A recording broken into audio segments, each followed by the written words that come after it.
दोस्तों, इस धरती पर अलग अलग प्रकार के जीव जंतु पाए जाते हैं और यह दिन भर कुछ न कुछ खाते पीते रहते हैं, काम करते रहते हैं। दोस्तों, क्या आपने यह जाना है कि इन जीव जंतुओं को आखिर एनर्जी कहाँ से मिलती है और उनके शरीर में ऐसी कौन सी जगह होती है जहाँ पर एनर्जी का फॉर्मेशन होता है? तो आज के इस वीडियो में हम इसी बात पे चर्चा करेंगे। दोस्तों, यह चित्र माइटोकॉन्ड्रिया का चित्र है। दोस्तों, माइटोकॉन्ड्रिया किसी भी लिविंग बीइंग्स के सेल में प्रेजेंट होता है और यही वो सेल ऑर्गेनेल होता है जिसके कारण से उसकी पूरी सेल को एनर्जी मिल पाती है, क्योंकि माइटोकॉन्ड्रिया को power house of the cell कहा जाता है, यानी कोशिका का ऊर्जा गृह कहा जाता है। तो दोस्तों, आज के इस वीडियो में हम इसी सेल ऑर्गेनेल यानी माइटोकॉन्ड्रिया के बारे में विस्तार से चर्चा करेंगे और इस माइटोकॉन्ड्रिया के स्ट्रक्चर, उसका डिस्ट्रीब्यूशन, उसके नंबर आदि के बारे में इस वीडियो के द्वारा जानकारी प्राप्त करेंगे। दोस्तों, सबसे पहले इस माइटोकॉन्ड्रिया के इतिहास यानी हिस्ट्री के बारे में जानते हैं। दोस्तों, माइटोकॉन्ड्रिया को सर्वप्रथम कॉलिकर ने सन 1850 में इंसेक्ट की रेखित पेशियों में देखा था।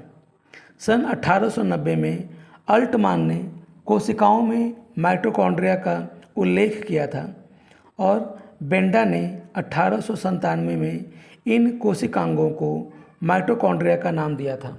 अर्थात माइटोकॉन्ड्रिया को सबसे पहली बार कॉलिकर ने 1850 में देखा, लेकिन अल्टमान ने 1890 में इसको डिस्क्राइब किया था और बेंडा ने 1897 में इसका नाम माइटोकॉन्ड्रिया रखा।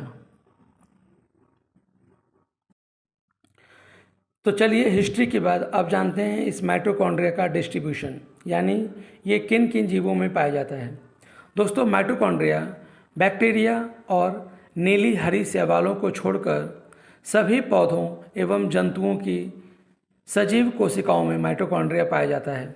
अर्थात इसका मतलब यह हुआ कि इस धरती पर पाए जाने वाले बैक्टीरिया और ब्लू ग्रीन एल्गी यानी इन दो लिविंग बीइंग्स को छोड़ दिया जाए तो इस धरती पर जितने भी लिविंग बीइंग्स, जितने भी प्लांट्स, जितने भी एनिमल्स इस धरती पर मौजूद हैं, उन सब की कोशिकाओं में ये माइटोकॉन्ड्रिया पाए जाते हैं। लेकिन बैक्टीरिया और ब्लू ग्रीन एल्गी की सेल्स में माइटोकॉन्ड्रिया नहीं पाए जाते हैं। तो चलिए अब जानते हैं इस माइटोकॉन्ड्रिया का आकार, आमाप व संख्या यानी फॉर्म, साइज एंड नंबर के बारे में।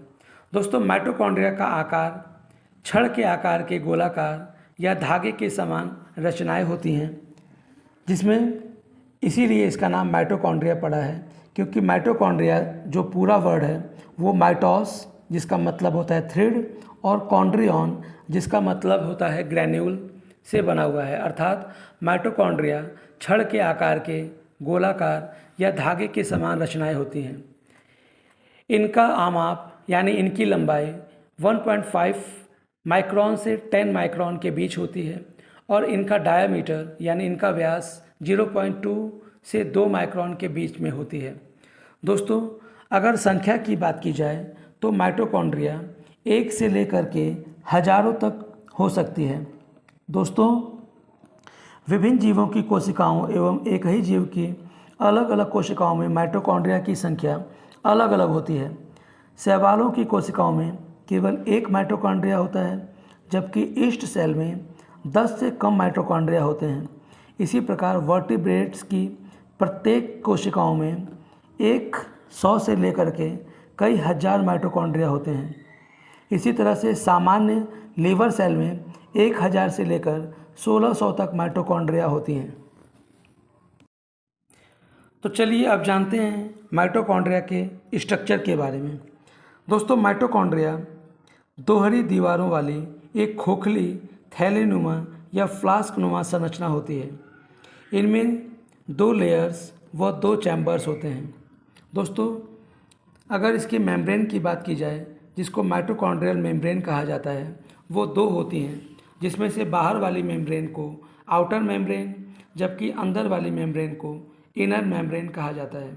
इसी तरह से इस माइटोकॉन्ड्रिया में जो चैम्बर पाया जाता है उसको माइटोकॉन्ड्रियल चैम्बर कहा जाता है। बाहर वाले चैम्बर को आउटर चैम्बर और अंदर वाले चैम्बर को इनर चैम्बर कहते हैं। और इसी तरह से इसमें जो लिक्विड मटेरियल भरा होता है उस लिक्विड को मैट्रिक्स कहते हैं।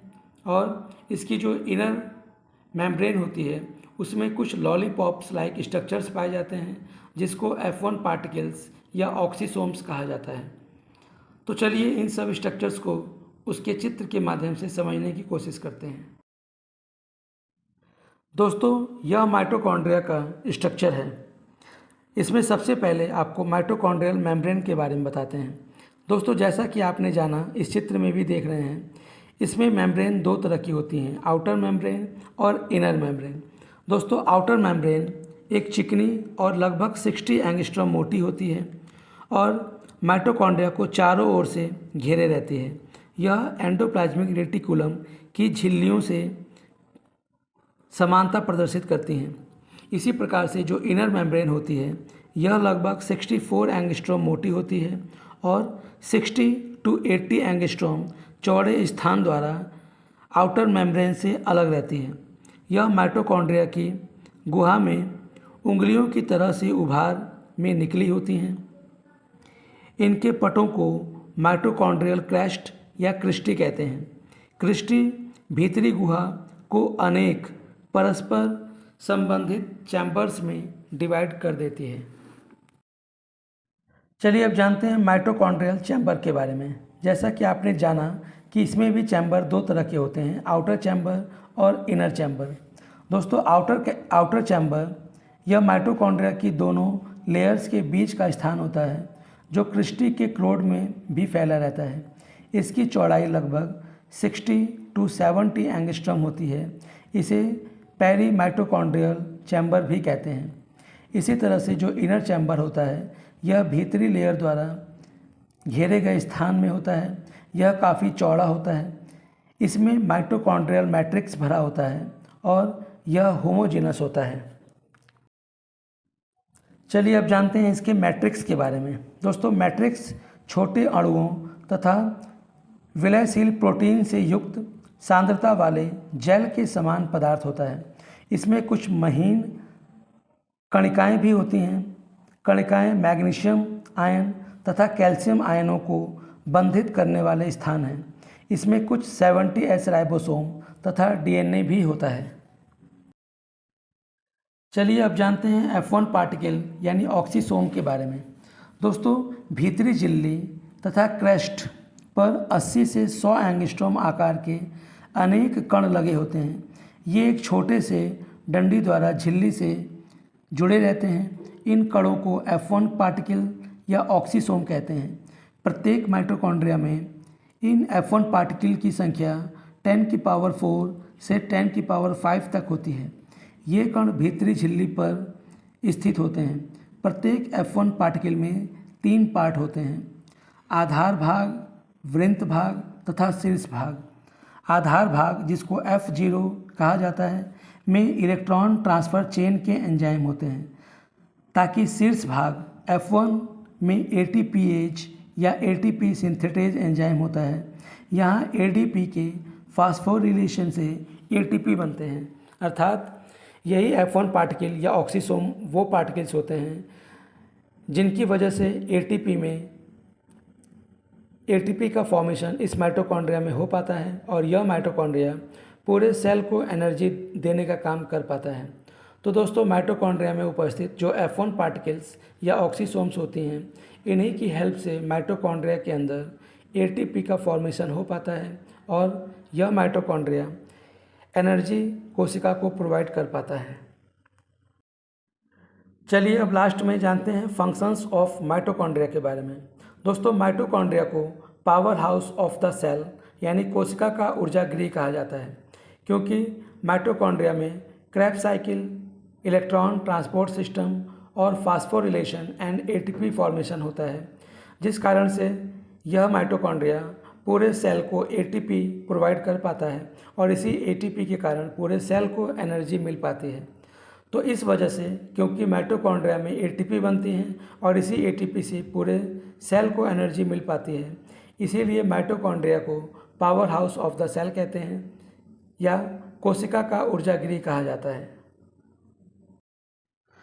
तो दोस्तों, आज के इस वीडियो में हम लोगों ने power house of the cell यानी माइटोकॉन्ड्रिया के बारे में विस्तार से जानने की कोशिश की।